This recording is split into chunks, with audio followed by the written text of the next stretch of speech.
bienvenue dans l'interview. Aujourd'hui, je reçois Emmanuel Debock. Bonjour. Bonjour. Alors, vous êtes chef de groupe Défi au Parlement bruxellois, entre autres. Mais bon, on va parler d'abord de cette majorité bruxelloise, cette majorité au gouvernement bruxellois, parce qu'il y a quand même beaucoup de désaccords au sein de la majorité dont vous faites partie. Des accords sur le décumul intégral, des accords sur la parité, sur le plan taxi, sur les allocations familiales. Est-ce que cette majorité est vraiment déchirée dans de nombreux débats? Quelle est votre réaction? Je vous propose 3 types de réactions. Ce désaccord, c'est normal, les élections approchent. Réaction B, c'est normal, un gouvernement, c'est une coalition de partis très différents. Ou réaction C, c'est la faute à la NVA. Je pourrais dire c'est la faute au MR. Plutôt aussi. B, c'est évidemment une tradition démocratique, effectivement, d'avoir un certain nombre de désaccords, pas seulement dans la majorité, mais aussi dans l'opposition. On n'est pas toujours d'accord avec tout le monde et on ne peut pas avoir raison tout seul. Ça, c'est un des grands principes et il faut pouvoir créer le consensus. Et si vous avez été fin analyse et observateur, vous aurez remarqué que dans un certain nombre de dossiers, Défi est resté stable, cohérent et a plutôt créé le consensus. Regardez sur le décumul, on a fait des propositions, on a été rejoint par des partis de la majorité, mais aussi de l'opposition.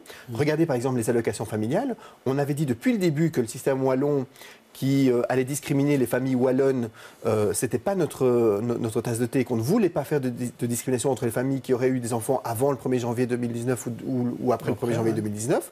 C'était notre ligne de conduite. Le CDH, lui, défendait un autre système qui maintenait une discrimination pendant 25 ans et vous aurez remarqué que c'est le MR bruxellois qui nous a rejoints sur la question. Donc moi, je suis assez satisfait qu'il y ait des débats, même au-delà de la majorité, et que finalement, on puisse aussi, de temps en temps, aussi avoir des soutiens de partis de l'opposition qui disent ce que vous proposez n'est pas finalement si désagréable, vous avez une cohérence, et je trouve que Défi se défend bien par rapport à ça. Donc il n'y a pas de problème. S'il y a ces petits désaccords et ces mais c'est quand même logique, avec 8 partis, avec la moitié de francophones, moitié de néerlandophones, en allant depuis le SPA jusqu'au CDNV, en passant par le VLD, le PS et le CDH, on puisse avoir effectivement un certain nombre de différences d'appréciation. Mais en même temps, moi je trouve que les textes qui sont déposés pour l'instant au Parlement sont assez cohérents et j'ajoute qu'au niveau du Parlement, on n'a jamais autant travaillé sur les textes du gouvernement qu'on a même souvent amendé. Quels que soient les partis, on travaille maintenant beaucoup plus qu'auparavant, avant la 6e réforme de l'État, où on est associé finalement même au niveau de l'écriture légistique dans le vote des amendements. Alors prenons 2 dossiers. On va commencer par le dossier des taxis. Donc hier, c'était une grande journée de manifestation. Le ministre-président a reçu les associations de taxis et leur a finalement promis de nouvelles négociations, voire même des adaptations de ce plan. Pas de réaction du côté de Pascal Smet. Est-ce que c'est normal de travailler de cette manière ? Mais on l'a dit depuis longtemps, et c'est vrai que c'est dommage que finalement la méthode cache finalement le fond, et que dans ce dossier-là, en tout cas, Pascal Smet, il a fortement avancé sur ce dossier. Le problème, c'est qu'il a un petit peu stigmatisé le secteur des taxis, qui, quand on les rencontre, nous dit « mais nous, on est d'accord ».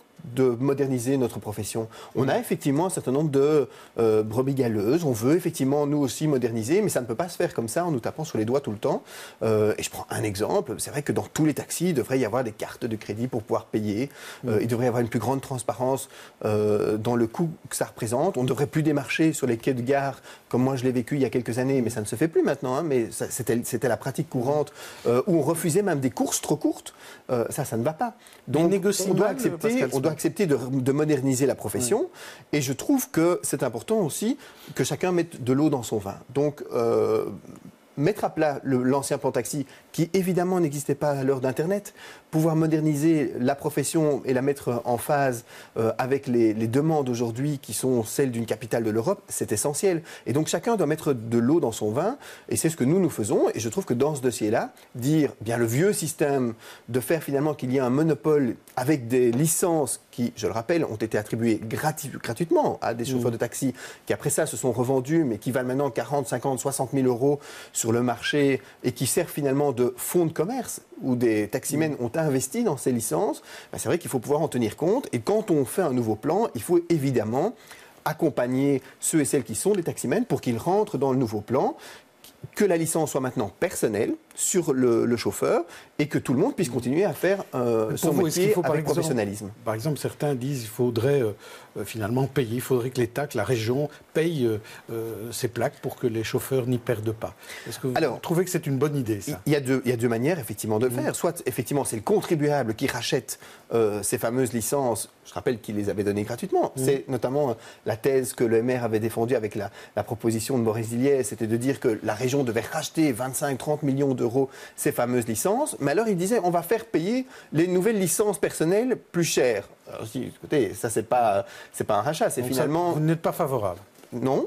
Et donc, qu'est-ce que l'on propose ? C'est finalement de pouvoir tenir compte, avec 6, 7, 8 ans, par exemple, de temporisation, d'accompagnement de l'ancien système pour pouvoir tout simplement amortir fiscalement et que personne ne perde. Ces licences, elles ont acheté, elles ont une valeur, mais c'est vrai que dans 10 ans, elles n'auront plus de valeur. Et c'est logique que ceux qu'ils ont achetées il y a 2 ou 3 ans, puissent encore les faire valoir suffisamment d'années pour pouvoir protéger leur travail. Mais la question maintenant, c'est vraiment de savoir est-ce qu'il faut adapter ce plan, changer ce plan qui a déjà été adopté au sein du gouvernement. Parce que d'un côté, il y a 3000 taximens qui disent on est en train de perdre notre job. Il y a 1000 conducteurs de limousine qui disent on est en train de perdre notre job. Donc, certains, comme Jamal Iskaban hier, disaient il faut repartir d'une feuille blanche. Est-ce qu'il faut repartir d'une feuille blanche ou bien est-ce qu'il faut juste négocier ? Je pense qu'il faut négocier parce qu'on connaît le problème. Moi, j'ai rencontré les deux partis et je les remercie parce qu'ils ont fait ce travail de rencontrer tous les acteurs politiques, tous les partis pour exposer leurs problèmes. C'est vrai qu'aujourd'hui, ils subissent une concurrence totalement déloyale contre laquelle il faut pouvoir lutter. Et je suis heureux de voir que la justice et la Cour de justice viennent de se prononcer en faveur finalement des taxis contre le système Uber tel qu'il est proposé et qui finalement contourne la loi pour finalement faire du dumping social et ne pas lutter à armes égales. Mais de notre côté, il faut pouvoir aussi objectiver les choses. Et quand on propose, par exemple, 4000 licences, il y a un avis du Conseil économique et social qui dit maintenant, il faut une étude d'impact économique. Et je pense effectivement qu'il faut prendre ce temps. C'est dommage que Pascal Smet ne l'ait pas fait en amont, parce qu'effectivement, on n'a pas les données objectives pour dire combien de licences il faudrait dans le nouveau système. Et rassurer tout simplement. Le gouvernement, Didier Gauzoin n'a pas demandé cette étude d'incidence. Mais c'est Pascal Smet qui porte. Mais c'est ce qu'on demande. Pascal Smet a porté le projet. Et donc, il a avancé sur le projet, sur sa première mouture. Mais maintenant, on demande effectivement qu'il y ait cette étude d'impact des propositions de Pascal Smet et qu'on puisse avoir cette constatation, cette négociation avec tous les acteurs pour protéger le travail des uns et des autres et pas vivre une ubérisation à marche forcée où finalement on aurait le dévoiement et un moindre service pour les citoyens. Donc le but c'est de upgrader tout le monde, de faire en sorte que tout le monde puisse avoir accès à un service de meilleure qualité, de moindre coût et que les chauffeurs puissent gagner leur vie correctement. Et alors donc l'idée du MR de reprendre le texte de cet accord en première lecture au gouvernement et de le déposer au Parlement. Hier, le PS disait qu'il ne votera pas ce texte. Est-ce que Défi va le voter ? Mais il y a un tempo pour le projet du gouvernement. C'est pour au Parlement d'en parler. Je trouve que c'est très comique que le MR n'ait pas d'idée, n'ait pas de plan lui-même et finalement soumettre finalement la première mouture qui a fait l'unanimité autour de la table en première lecture pour tout simplement poser les balises de ce que nous voulions. Donc maintenant que Pascal Smet affine ses propositions, qu'il mette les études d'impact et le coût réel et qu'il puisse montrer aux chauffeurs qu'ils ne seront pas défavorisés dans le système futur et qu'on puisse effectivement avancer et que cette constatation se fasse intelligemment. Vous ne répondez pas à ma question, mais la solution se fera au sein du gouvernement et pas au Parlement. Mais bien sûr, on ne va pas faire des majorités alternatives non plus au Parlement sur cette question. Alors, décumul, justement, à propos de majorité alternative. Alors, il était question que vous votiez vendredi sur le décumul intégral, avec une majorité de partis. Mais les partis flamands, en tout cas NVA, VLD et CDNV, ne voient pas cela d'un bon œil. Et donc, ils ont demandé justement que l'on reporte ce vote parce qu'ils demandent un avis au Conseil d'État. Et c'était au bureau élargi du Parlement. Vous y étiez il y a quelques minutes. Oui, donc oui. En réalité, le décumul a été voté en commission. Oui.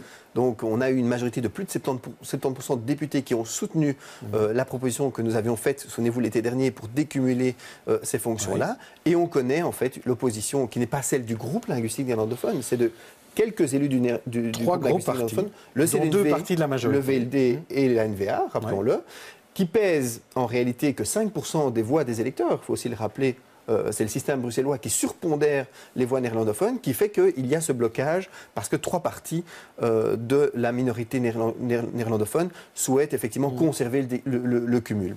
Et donc pour nous, c'est inacceptable parce que nous avons une majorité forte et nous avons une majorité de francophones et de flamands dans ce Parlement bruxellois en faveur du décumul. Et donc ils ont demandé qu'on introduise une procédure au Conseil d'État d'avis complémentaire pour ralentir le processus d'adoption législative. Ça ne s'est jamais fait. Ça ne s'est non plus jamais fait. Qu'entre un vote en commission et un vote en plénière, tout d'un coup, on suspend le texte pour 30 jours, 40 jours, 50 jours. Et donc, nous demandions l'extrême urgence, c'est-à-dire 5 jours de suspension maximum. Et les néerlandophones, on demande 75. On voit bien leur calcul qui est en fait de tirer le texte au mois de juin, au mois de juillet, pour que finalement les élections communales passent et que le décumul ne s'applique pas. Je trouve que c'est un petit peu regrettable finalement de quelque part prendre en otage la majorité des élus de cette région qui, majorité opposition, sur une question fondamentale comme celle du cumul de rémunération et sur le cumul de fonctions, a quand même pris maintenant un avis clair, précis, de dire c'est fini, un seul mandat et on continue comme ça. Mais pourquoi ces 3 partis, et notamment les 2 partis de la majorité, CDNV et VLD, n'en veulent pas ? C'est quand même des partenaires, donc vous n'êtes pas arrivé à les convaincre, finalement. Alors, je rappelle, ce n'est pas un point qui était soumis à un accord de gouvernement. Non. Ce sont des questions qui relèvent finalement des affres que l'on a connues, des problèmes qui se sont développés en Wallonie, même en Flandre, et un petit peu à la ville de Bruxelles, sur les problèmes de conflit d'intérêts. Et donc, in fine, la réflexion qui est de se dire, mais est-ce que ça ne serait pas plus simple d'avoir des élus à temps plein dans les assemblées, défendre leur travail ne serait-il meilleur ?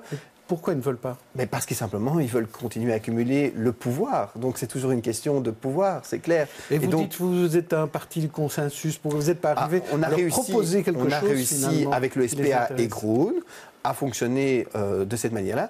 Écoutez, moi je vais vous donner une petite anecdote. Dans le groupe de travail Bonne Gouvernance, nous avions proposé de plafonner les rémunérations.